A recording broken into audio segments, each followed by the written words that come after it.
My conscious mind was experiencing something, but my body actually could not have been stopped. I could not stop my body. It was wanting to undergo. Dr. Janov's idea is that his patients should have what he calls a primal experience. That is, they should relive the pain of their own birth. His theory is that the pain of birth can have catastrophic effects that cause lifelong tensions in the child. By helping them retrace their experiences in carefully controlled conditions, Dr. Janov claims his patients find their way back into their mother's wombs.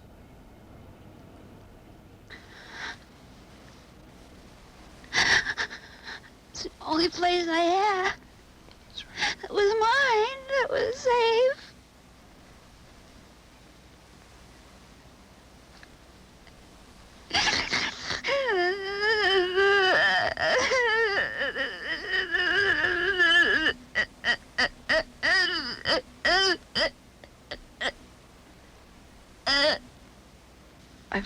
I've been screaming out all my life, somebody help me, somebody help me. And I couldn't scream it out. Right. I couldn't say anything. You want to do it now?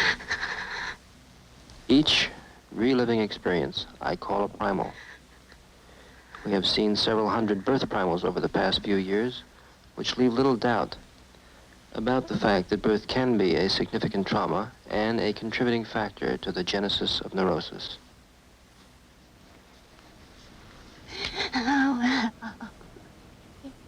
Was that birth? It looked like it. It was partial birth, but it wasn't. It was partly coming out, but it was not all the way. Like I didn't experience coming down the canal. You didn't? I mean, this was after... This was like, I omitted something. It was like a before and a during was gone, and then a right after and then quite a bit after, like the after, not experiencing the canal and not the actual coming out process, but immediately out. People all their lives are like a minute or two away from that pain, plus many, many others. It's what you carry around, like, every minute of your life. I feel so liberated. Really? It's fantastic. You wouldn't have recognized me 4 months ago when I started therapy. I was a peroxide blonde, and I had such an aversion to being seen without makeup. And after I finished my 3 weeks of individual therapy, I put makeup on, and it slid off my face. It just wouldn't take it. And I have never been able to wear makeup since. It's like, it's just too much. It's so unreal. So I had all of my hair cut off as much as I could of the bleach, and here I am, just hanging out as real as I hope I am, and not as much as I'm going to be.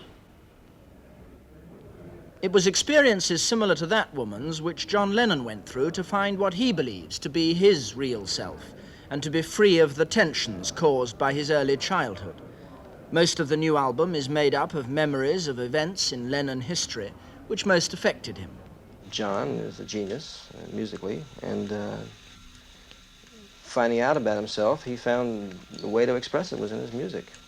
One of the songs says, "I was the dream weaver, but now I'm reborn." And it goes on saying, "So, dear friends, you just have to carry on. The dream is over." What was the dream? What was the dream that so many people have, that somehow something out there is going to transform us and make life beautiful, whether it's fame or riches or whatever. And people find out that there's nothing in life but you see. That's all there is, you see. And when you can feel, that's all there is, to feel life, to feel the life you're living. That's the aim of therapy, really. John Lennon said it again on the record. He said, we all start off with an appalling need for love. Is that why people need psychotherapy of any kind? Because they don't get the love that they start needing?